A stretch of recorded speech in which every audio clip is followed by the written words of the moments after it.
წიგნი განათლებისა და კულტურის მნიშვნელოვანი ნაწილია, თუმცა მისი ხელმისაწვდომობა საზოგადოებისთვის ერთ-ერთ აქტუალურ საკითხად რჩება. საქართველოში წიგნების ფასის ზრდაზე მსჯელობა არაერთი წელია მიმდინარეობს. რა განსაზღვრავს წიგნის საბოლოო ფასს, რა გამოწვევების წინაშე დგას საგამომცემლო სექტორი და როგორ აისახება ეს მკითხველზე. ამ კითხვებზე პასუხის გასაცემად სხვადასხვა მხარის პოზიცია მოვისმინეთ. დღეით მდგომარეობით საქართველოში წიგნების ფასი საკმაოდ მაღალია, მიუხედავად იმისა, რომ წიგნები განსაკუთრებულად დიდ როლს თამაშობს განათლების მიღებაში, ზოგიერთი ადამიანისთვის ძალიან რთულია წიგნების შეძენა, განსაკუთრებით სტუდენტებისთვის და იმ ადამიანებისთვის, რომელთა შემოსავალი შედარებით დაბალია. წიგნები რო ხელმისაწვდომი გახდეს, კარგი იქნება მეტი ფასდაკლებების ჩაშვება თუნდაც წიგნის მაღაზიებში, ასევე პოპულარიზაცია ბიბლიოთეკების, რომ მეტი ადამიანისთვის გახდეს ხელმისაწვდომი და სახელმწიფოს მხრიდანაც, მეტი ბიბლიოთეკა გაიხსნას თუნდაც უფასო, რომ მკითხველებისთვის და განსაკუთრებით სტუდენტებისთვის იყოს ხელმისაწვდომი. საქართველოს წიგნების ბაზარი ბევრად უფრო აქტიურია ჩვენ ვიდრე გონია, რაც რა თქმა უნდა ქართველი მკითხველის არჩევანს ზრდის. თუმცა, რა თქმა უნდა, ეს ყველაფერი მწერლისთვის რთულია, იმიტომ რომ რამდენადაც აქტიურია ბაზარი, იმდენად უჭირს მწერალს საკუთარი აუდიტორიის პოვნა და თითქოს უჭირს მკითხველსაც იმ არჩევანის გაკეთება, რა აირჩიოს.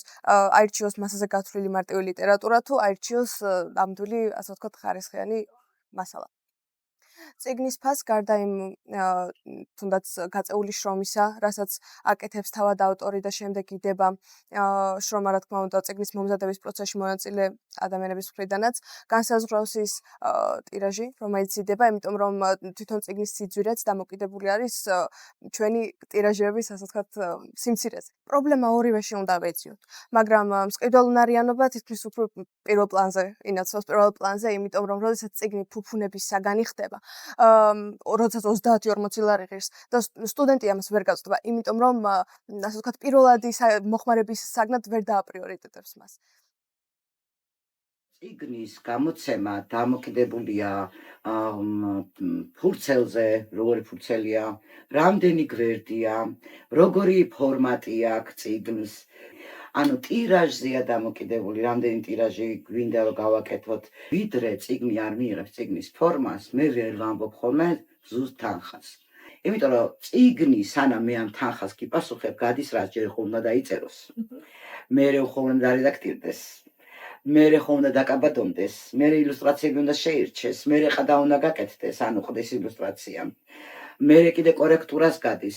მერე ვაგზავნით ამას ავტორთან, რომ კიდე ერთხელ გადახედოს, რომ რაიმე შეცდომა არ გაგვიყვაროს ჩვენ თვითონ თუნდაც სტამბაშიც ხო დენი გაძვირდა ის წიგნის ბეჭდვაც ხო გაძვირდა ტრანსპორტირება, ბენზინი გაძვირდა, ყველაფერი ერთმანეთზე ელექტროენერგია გაძვირდა, რა თქმა უნდა გაძვირდა. ანუ სტამბაც უფრო ძვირს გვეუბნება და შესაბამისად ჩვენს ადამიანებს, ავტორებს შესაბამის ფასს ვეუბნებით. როგორც აღმოჩნდა, წიგნის ფასს არაერთი ფაქტორი განსაზღვრავს. მიუხედავად ამისა, ბევრი მკითხველისთვის ის კვლავ ძნელად ხელმისაწვდომია. როგორ უნდა მოიძებნოს ბალანსი ხარისხიან გამოცემასა და ხელმისაწვდომ ფასს შორის? ეს გამოწვევა დღემდე აქტუალურია, როგორც მკითხველებისთვის, ისე ავტორებისა და გამომცემლებისთვის.